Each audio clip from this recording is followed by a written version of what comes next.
Baik, Assalamualaikum warahmatullahi wabarakatuh. Waalaikumsalam warahmatullahi wabarakatuh.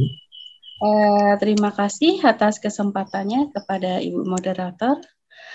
Yang terhormat Bapak Syarifuddin SPD MPD, selaku founder Analog Teacher of Learning. Kemudian yang terhormat Bapak Ahmad Mujakir SPD, sebagai Ketua Panitia terselenggaranya acara seminar ini. Yang terhormat Bapak Rahmat selaku narasumber dan nah, sebelumnya saya ucapkan banyak terima kasih gitu ya kepada panitia yang telah memberikan kesempatan untuk kita semua untuk saling berbagi, untuk saling berdiskusi gitu ya, untuk berdiskusi untuk memajukan pendidikan Indonesia gitu ya. Baik, untuk mempersingkat waktu gitu ya, materi yang untuk diskusi saya ini tentang gerakan literasi sains di keluarga. Next, Mbak. Oke, di sini ada Are you ready? Semoga semuanya sudah ready ya. Lanjut. Ya, jadi literasi. Jadi sebenarnya itu berangkat dari sebuah peradaban manusia gitu ya. Sebuah peradaban manusia menunjukkan bahwa sebenarnya suatu bangsa yang maju itu dibangun bukan hanya tentang isinya, tentang kekayaan alamnya yang melimpah ruah, terus penduduknya juga yang banyak gitu ya. Kalau dilihat kan Indonesia itu dikenal dengan SDA yang sangat melimpah ya, sumber daya alam yang limpah, dan sumber daya manusianya juga kuantitasnya ya yang sangat banyak. Jadi sebenarnya bukan dilihat dari itu, melainkan dilihat dari berapa tingginya literasi di suatu bangsa tersebut gitu ya. Karena peradaban ini akan untuk memajukan masyarakat ke dunia seperti itu. Lanjut. Nah, jadi literasi yang akan kita bahas di sini sebenarnya bukan kalau misalnya tadi Bapak Rohmat, ini lanjutan dari Bapak Rohmat ya. Kalau narasumber sebelumnya itu bicara tentang bahwasanya literasi itu mengatasi bebas dari buta aksara, baca tulis gitu ya. Sebenarnya berawal dari ini, tetapi untuk ke literasi sains gitu ya sudah bukan bicara tentang baca tulis lagi, melainkan kita harus paham bahwasanya dari literasi sains ini nanti siswa kita atau generasi kita itu nanti mampu bersaing dengan dunia luar gitu ya, apalagi nanti akan adanya pasar dunia seperti itu ya. Jadi siswa kita harapannya nanti mampu berkolaborasi, berpikir kritis, kreatif gitu ya, komunikatif gitu untuk memenangi persaingan global. Lanjut. Nah, sebagai bangsa yang besar, Indonesia tentunya gitu ya harus mampu mengembangkan budaya literasi. Kalau tadi Bapak Rohmat jadi memperlihatkan di beberapa negara luar gitu ya, mencontohkan bahwasannya siswa kita itu mempunyai minimal wajib membaca, ada yang tadi Amerika ya 30 buku dalam sehari, di luar dari buku wajib. Berarti kalau buku wajib kan buku sekolah gitu ya, di luar dari buku sekolah. Jadi mempunyai kebiasaan itu. Nah, untuk Indonesia gimana gitu ya. Nah, jadi harus dimulai dari oleh guru kita sebagai guru mencontohkan ke anak didik kita gitu ya. Karena tadi di abad 21 ini literasi di abad 21 ini harus untuk bekal mampu bersaing di dunia global gitu ya. Jadi mulai dari terintegrasi, mulai dari keluarga, sekolah sampai ke masyarakat, ayo kita bangun literasi ini. Lanjut. Nah, di sini ada grafik gitu ya. Kalau dari data BPS ya, dari data BPS itu menunjukkan bahwa Indonesia itu memiliki kesempatan emas demografi mulai dari tahun 2020 sampai di tahun 2035 gitu ya. Jadi ada 15 tahun. Pada tahun ini gitu ya, Indonesia ini memiliki penduduk berusia produktif itu mulai dari 15 sampai 60 tahun. 60 tahun masih dikatakan produktif gitu ya. Karena mungkin usia purna bakti kalau seorang PNS guru mungkin di 60 gitu ya. Walaupun nanti untuk dosen gitu ya, untuk profesor itu sampai di 70 tahun. Tetapi untuk usia produktif rata-rata di Indonesia itu mulai dari 15 sampai 60 tahun. Nah, itu sebanyak 70%.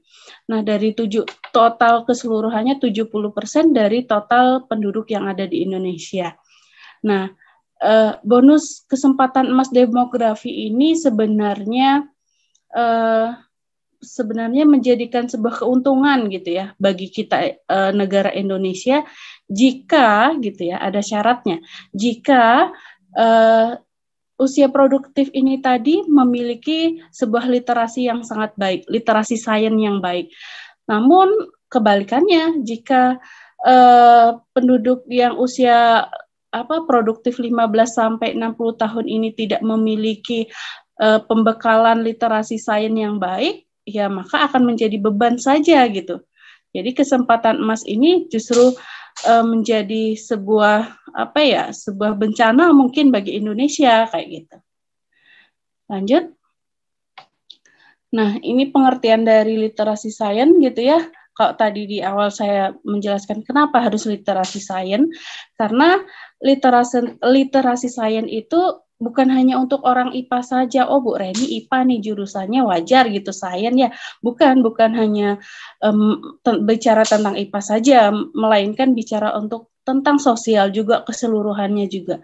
Karena hakikatnya literasi sains ini kalau menurut IEOCD di 2016 gitu ya, pengetahuan literasi sains itu merupakan sebuah pengetahuan dan kecakapan ilmiah untuk mampu mengidentifikasi sebuah pertanyaan, kemudian memperoleh pengetahuan baru, menjelaskan fenomena ilmiah, ya fenomena ilmiah itu baik ya di IPA-nya maupun di sosialnya, di seluruh ilmu gitu ya, serta mengambil kesimpulan berdasarkan fakta, ya bukan berdasarkan isu-isu gitu ya. Jadi ini harus berdasarkan fakta. Jadi mampu memahami karakteristik sains itu sendiri. Nah, jadi kalau di IOCD ini bagaimana sains dan teknologi itu membentuk sebuah lingkungan alam, intelektual dan budaya serta kemampuan untuk terlibat dan peduli terhadap isu-isu yang terkait di sains. Nah, jadi literasi sains ini melingkupi dari ini. Tapi kalau yang dikenal biasanya oleh seorang guru gitu ya atau dosen mengajarkan ke siswanya gitu ya, literasi sains itu setidaknya tadi memiliki kecakapan ilmiah untuk mengidentifikasi pertanyaan gitu ya, memperoleh pengetahuan baru, fenomena ilmiah, mengambil kesimpulan berdasarkan fakta. Jadi minimal itu yang harus ada di peserta didik kita atau generasi kita. Lanjut. Nah, ini masih nyambung tadi ya, apakah literasi sains itu gitu ya. Jadi literasi sains itu kecakapan memahami fenomena alam dan sosial di sekitar kita. Jadi ada alam, ada sosial. Nah, jika tadi ya, kalau data BPS tadi 15 sampai 60 tahun itu produktif, nah, jika di usia tersebut kita mampu membaca fenomena alam dan sosial yang ada di sekitar kita, kemudian mampu memperoleh pengetahuan baru, fenomena ilmiah gitu, serta mengambil kesimpulan dan dari fakta yang ada, maka nanti Indonesia akan merasa merasa tadi ya akan sangat baik karena merasa bonus demografi ini untuk Indonesia gitu. Nah, kemudian mengapa harus literasi sains? Literasi sains itu membantu kita untuk membentuk pola pikir, perilaku, dan membangun karakter manusia untuk peduli dan tanggung jawab terhadap dirinya, masyarakat, dan alam semesta, serta permasalahan yang dihadapi pada masyarakat modern yang sangat tergantung pada teknologi.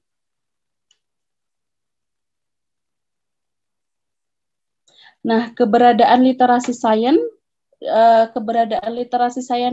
di Indonesia ini sebenarnya dianggap menjadi sebuah kompetensi kunci yang sangat penting untuk membangun kesejahteraan manusia di masa sekarang dan masa depan. Makanya kita selalu menggembor-gemborkan kepada mahasiswa kita nanti sebagai calon seorang guru gitu ya, itu untuk di literasi sainsnya. Lanjut. Nah, ini ada sasaran gerakan literasi sains di keluarga. Yang pertama itu kita mulai dari keluarga dulu ya. Di keluarga, jadi Bapak Ibu peserta semuanya gitu ya. Ayo kita mulai gerakan literasi sains ini di keluarga agar kenapa? Tujuan nanti dari yang ada grafik tadi agar nanti anak didik atau peserta generasi yang kita ajarkan nanti masuk ke dalam kesempatan emas yang demografi Indonesia di tahun 2020 sampai 2035. Caranya dengan yang pertama, meningkatkan jumlah dan variasi bahan bacaan literasi sains yang dimiliki oleh keluarga. Nah, tadi yang disampaikan Pak Rahmat gitu ya, narasumber pertama, Indonesia, luar negeri itu sudah memiliki data wajib membaca buku sekian gitu ya. Nah, kalaupun Indonesia belum ada, ya kita mulai dari keluarga kita dahulu. Jika seluruh keluarga menerapkan ini, maka nanti akan tercipta berapa minimalnya seperti itu. Jadi kita harus meningkatkan jumlah variasi bacaan, bukan hanya misal mungkin karena kita di pondok gitu ya, berbasis berbasis Islami. Oh, sangat bagus gitu ya berbasis Islami. Tetapi bukan hanya buku-buku bacaan Islami saja yang harus kita miliki, tetapi buku bacaan yang lainnya juga. Agar kenapa? Ya anak-anak kita yang ada di rumah paham bahwasanya kalau IPA itu bicaranya tentang apa saja. Kalau sosial bicaranya tentang apa saja, seperti itu. Kemudian yang kedua, meningkatkan frekuensi bacaan. Jadi harus meningkat frekuensi membaca dan bacaan literasinya. Kalau yang pertama tadi meningkatkan jumlah variasi bahan bacaannya, harus bervariasi, bermacam-macam, mulai dari yang kalau anak kecil kan kita ajarkan mulai dari yang mengenal Islam, terus dari alam, terus sosialnya seperti apa, sejarahnya seperti apa gitu ya. Kemudian harus bertingkat nih jumlah frekuensi membacanya. Kalau yang pertama tadi mungkin 1 jam dalam sehari misalnya gitu ya. Nah kemudian berlaku untuk 1 minggu misalnya. Minggu berikutnya kita tambah mungkin 1 jam 10 menit, yang 10 menit mungkin untuk berdiskusi, untuk tanya jawab dengan anak dan kakaknya mungkin atau orang tuanya seperti itu ya. Jadi harus meningkat frekuensi membacanya. Kemudian yang ketiga, meningkatnya jumlah bahan bacaan. Nah, jumlah bahan bacaannya juga harus meningkat yang dibaca oleh anggota keluarga. Next.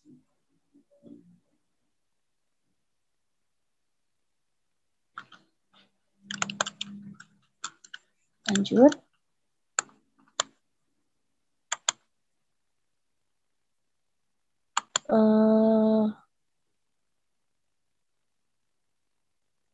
Tadi ya, Bu? Ini atau sebelumnya, Bu? Sebelum ini. Sebelum ini. Nah, ya.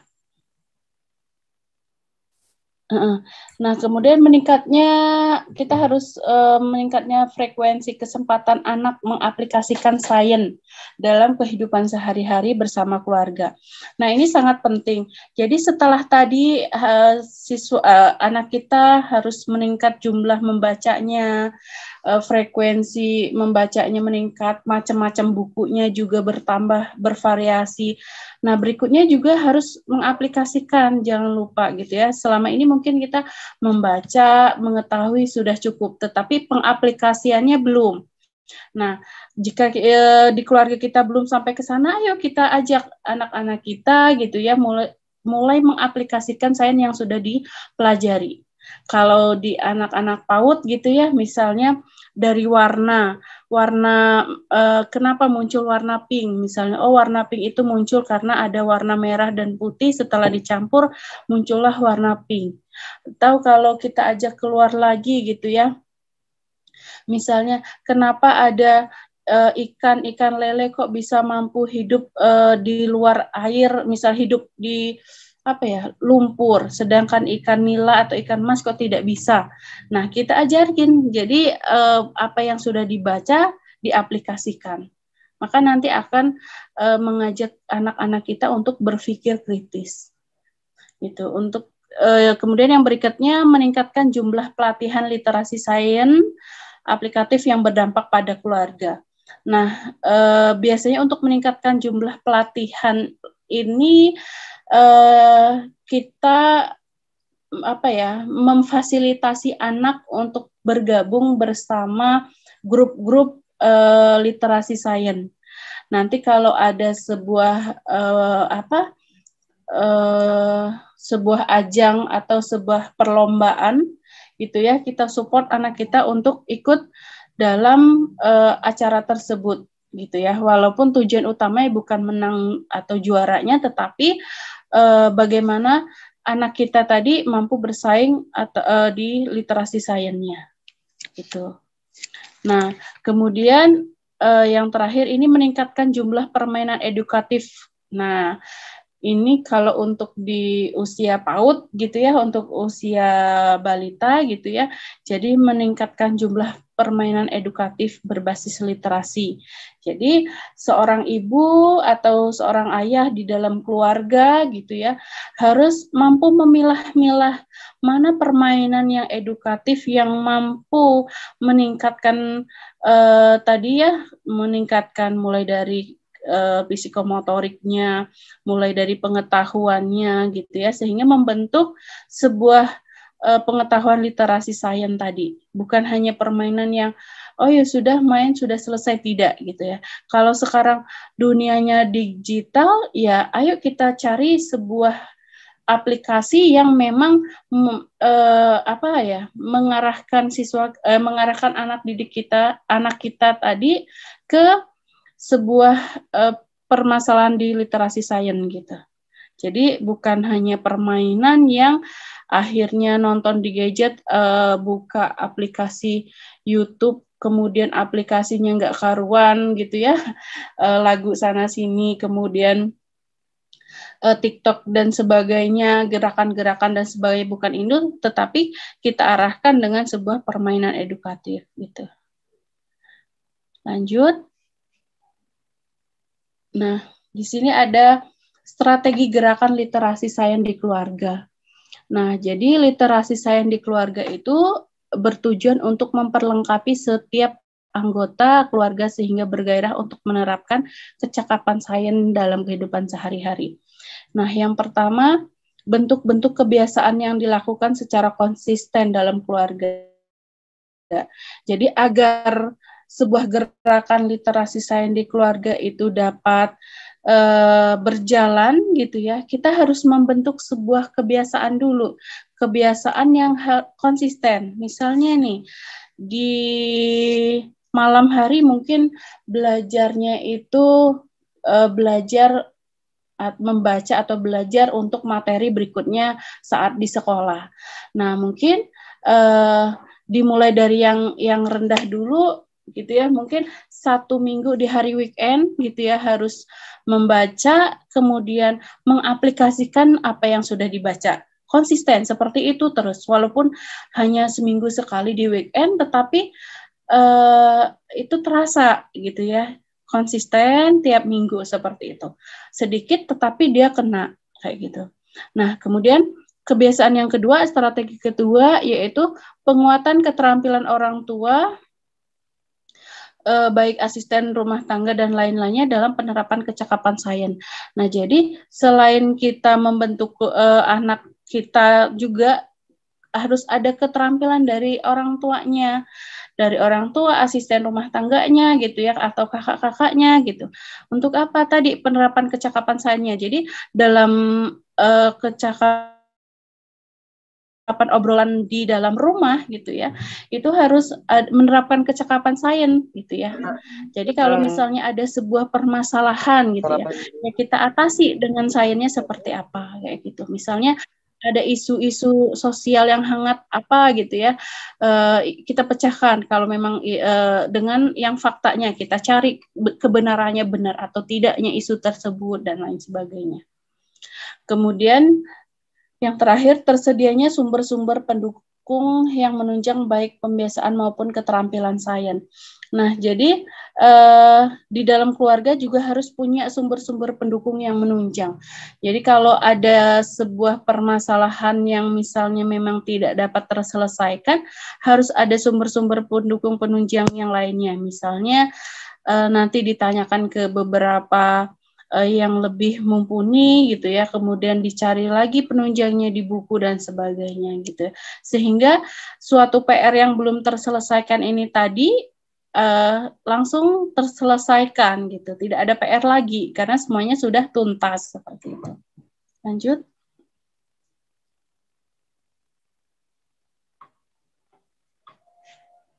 Nah, untuk peningkatan dan jumlah ragam sumber belajar yang bermutu. Yang pertama itu seorang orang tua gitu ya, seorang ibu dan ayah gitu ya, harus memilih permainan edukatif yang berkaitan dengan sains. Permainan edukatif yang seperti apa? Sangat banyak permainan edukatif sekarang gitu ya.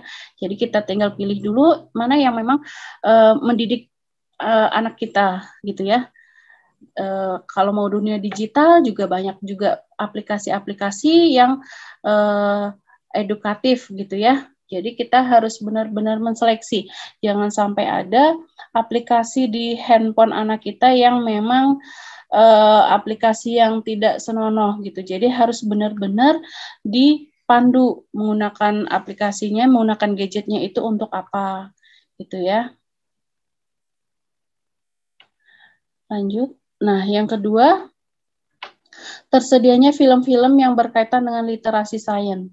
Nah, kalau film-film di literasi sains seperti apa? Banyak gitu ya. Biasanya kalau di TVRI, kalau yang masih suka nonton TV gitu ya, tapi sekarang kan TV kan sudah mulai turun, sekarang sudah beralih ke dunia sosial media kayak gitu ya, ke TikTok dan sebagainya.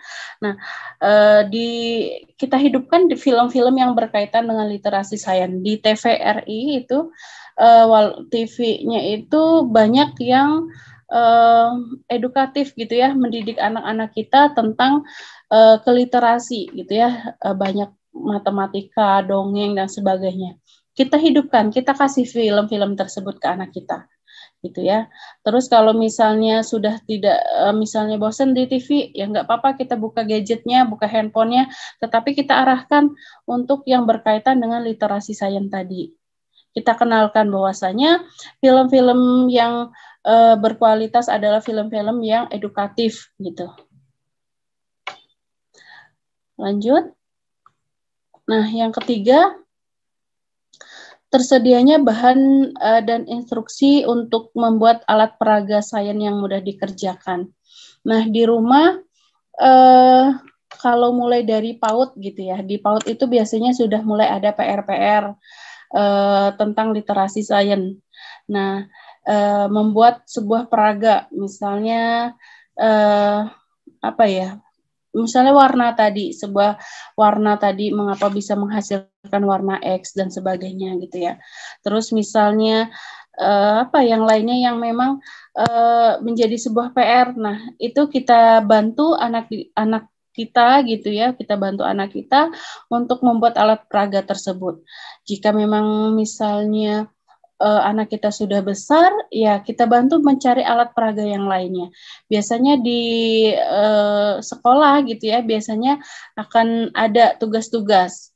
gitu, untuk membuat sebuah alat peraga yang mudah dikerjakan di rumah gitu. Jadi sebagai orang tua dampingi anaknya gitu ya. Kemudian berikan pilihan ragam kegiatan yang menyenangkan bagi anak dan orang tua. Jadi maksudnya kita bantu anak kita mengerjakan alat peraga tadi. Kalaupun tidak ada tugas ke sana, ya kita nggak apa-apa di hari weekend, ayo kita buat alat peraga yang memang menyenangkan bagi anak kita. Kalau misalnya di balita belum bisa membaca gitu kan ya, memperkenalkan huruf itu dengan cara apa? Nah, itu alat-alat peraganya boleh atau bisa kita buat sendiri. Bisa dimodifikasi maksudnya. Lanjut.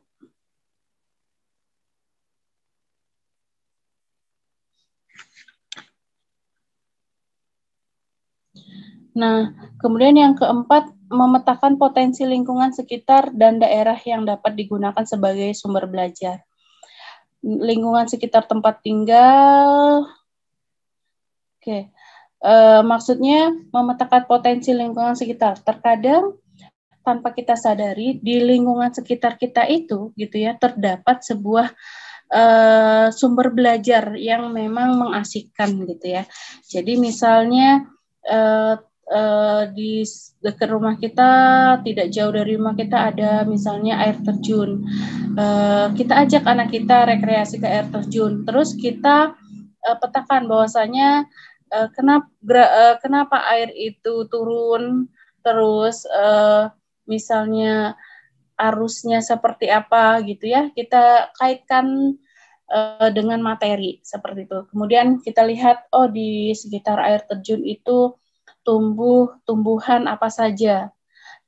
Terus kita ajak, ternyata berbeda jenis tumbuhan yang ada di air terjun dengan yang ada misalnya di dekat parkiran, misalnya kan jauh nih misalnya di perjalanannya menuju ke air terjun. Nah, kita ajak anak kita, oh nak kalau di air terjun ada tanaman ini. Kenapa? Ternyata habitatnya memang butuh yang air kelembapan, butuh kelembapan tinggi. Dia suka yang lembab-lembab gitu ya, dekat dengan air. Misalnya contohnya paku-pakuan, tanaman paku-pakuan, lumut dan sebagainya. Terus saat di parkiran tadi ada tanaman lumut tidak, nah gitu kan. Itu sudah bisa dijadikan sebagai sumber belajar. Jadi sambil mengajak anak kita rekreasi juga dapat pengetahuan baru. Bahwasanya beda lingkungan, beda habitat, itu juga beda makhluk hidup yang tumbuhnya juga gitu. Jadi tidak semuanya sama gitu. Makanya adanya sebuah keanekaragaman hayati. Begitu juga dengan misalnya begitu juga dengan hewan. Oh, hewan kalau di air terjun kok tidak ada ya? Kenapa ya? Oh, karena arusnya yang terlalu tinggi misalnya. Terus kalau di bagian yang arusnya tinggi, ikannya yang hidup hanya jenis apa. Kemudian kalau di akuarium kita punya akuarium di rumah, kok hidup ikan ini bisa hidup, misal ikan cupang kok bisa hidup di akuarium kita, tetapi tidak bisa hidup di air terjun, misal kayak gitu. Nanti kita ajak, kita kasih pemahaman terhadap anak kita, seperti itu. Lanjut. Nah, ini ada beberapa contoh aktivitas literasi keluarga. Di sini ada bertanggung jawab dengan kebersihan lingkungan gitu ya.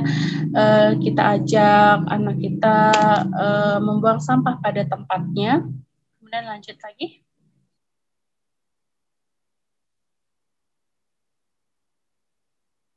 Nah, di sini ada untuk daur ulang gitu ya, membuang sampah sesuai pada tempatnya. Tempatnya di sini. Ini kemarin juga ada hibah dari dosen saya gitu ya, lumayan besar hibahnya gitu ya, mencontohkan anak didik SD, tingkat SD itu membuang sampah pada tempatnya sesuai atau tidak, misalnya berasal dari plastik, makanan-makanan yang ada plastiknya kita buang, jadi wadah-wadah makanan gitu ya, misalnya habis minum pop ice dan sebagainya. Terus yang berasal dari kaca kita buang pada tempatnya juga. Yang berasal dari kertas, misalnya coretan kertas habis ini kita buang pada tempatnya. Kemudian logam, misalnya logam kita buang pada tempatnya juga. Jadi kita pisah-pisahkan. Nah, kemudian nanti apa yang dari beberapa tempat ini mana yang kira-kira bisa didaur ulang, kita pakai kembali. Misalnya apa ya? Misalnya plastik. Oh, plastik nanti kita ambil, kita bersihkan, bisa dibuat bunga atau bisa dibuat sangke dan sebagainya. Ini menjadi sebuah kreativitas untuk menanggulangi mengurangi sampah gitu. Lanjut. Ini masih terusan yang tadi. Lanjut lagi. Oke, habis. Thank you for your attention. Terima kasih.